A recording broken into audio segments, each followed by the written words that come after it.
Yeah, meantime, while your staff is calculating, I have this report also that you are into solar power and you plan to energize by solar about 2,650 homes. Would you please brief us on this? This is a major initiative, if you may ask me, in the area of renewables. Your Honors, there are sites. First of all, the Department of Energy had to make a very humbling appeal of acknowledging that there are data that are not representative of reality. For example, the report of over 95, 98, 99% electrification in certain areas at the barangay level.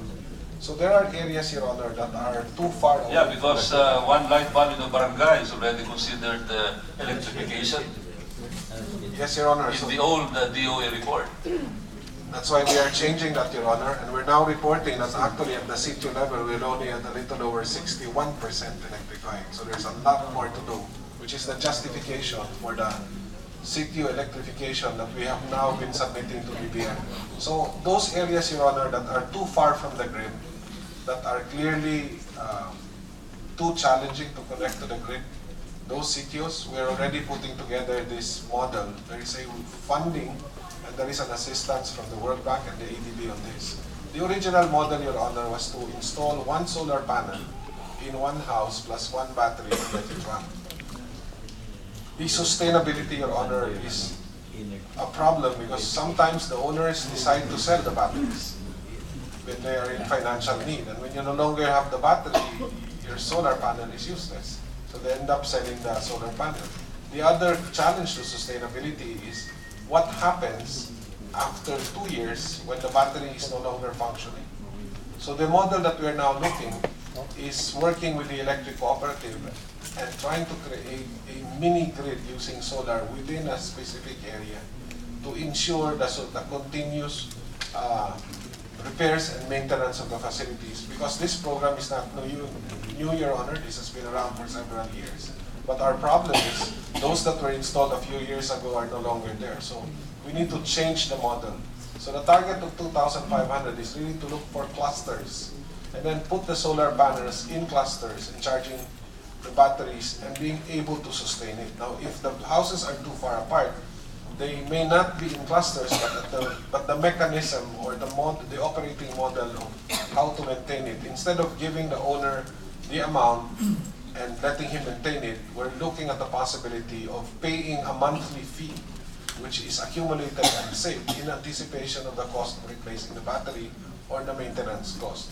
So we will shift the operating model from it being a completely household control to a cooperative or to an association control wherein the refurbishment and the constant repair and maintenance. It is doable, Your Honor. The 2,400 homes is doable. The department has been able to do it in the past, before my time, and I've reviewed how effective they have been. It is doable. My only question is the question of sustainability. So that is the one that we're working on, Your Honor. I understand that the DBP, the ADB is prepared to extend a loan facility of about $1 billion for environmental projects, and I think renewables can qualify as environmental projects. And speaking of renewables, about 2-3 days ago, Greenpeace challenged the Philippines, particularly the DOE and the President, for the Philippines to become the renewable energy champion of the world. What is the response of the DOE to this? The President is addressing the RE conference tomorrow. He's delivering the opening keynote address. Is he accepting the challenge? In my briefings with him, Your Honor, yes, he's accepting the challenge, provided I don't increase the cost of electricity to the consumers too much. And that is really the good side now, Your Honor, is the industry has come together and found solutions and recommendations on how to do that, which is really the spike. And just to go back to the original question of on the volumes, Your Honor, I'm sorry I don't have the target for 2015. But for renewables, the target for 2020 for Luzon is 8,072.3 megawatts. For the Visayas, it's 2,442.6 megawatts. And for Mindanao, it's 2,963.6 megawatts, which is over 13,000 megawatts, Your Honor. And that's double from where we are now. And most of that will be what? It's going to be a mix, Your Honor, of solar, wind, mini hydros. Yeah. Biomass will also be significant, Your Honor. Now, that number you just gave, that would be how many percent of the entire grid? Projected. About a third, Your Honor. A third only. More than, well, about 40%, because we're estimating a 4.6% growth annually from 2010 to 2020. Right now, what is the multiplier you use in projecting growth in peak demand? Before, under Ramos, that's why we got into trouble. They did a 1.6 of GDP. That slowly came down over the years until it became 1 to 1. So you're only projecting less than the GDP growth. We're projecting 4.6%, which is already quite aggressive based on historical growth, Your Honor. We're actually revising some of the estimates. Like we also have a model on 6% and a model on 7%. Admittedly, the question is still up in the air because on one hand, I'm projecting a very robust growth in demand. On the other, because of the other initiative of the Department on Energy Efficiency, wherein their savings can be to the tune of 20%.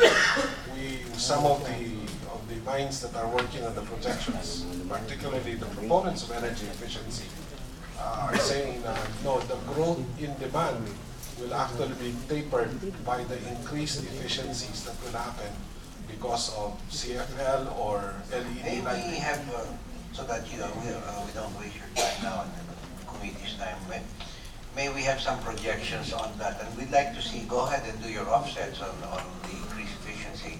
But we'd like to take a look at numbers even without the efficiency factor brought into play. So make that another column, and we want to see how we've been doing in the past and how we expect to do in the future. Congressman Golez. Yeah, thank you. If I may, I'd like to conclude by asking about your electric mobility project, tricycles. 20,000 tricycles in Metro Manila, that would amount to about 10% of tricycles in Metro Manila. Is that correct, Mr. Secretary? Well, Like in Parañaque alone, we have almost, I think about 10,000 tricycles in Parañaque alone.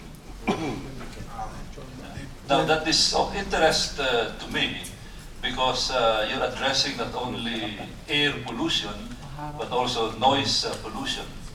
But I understand that the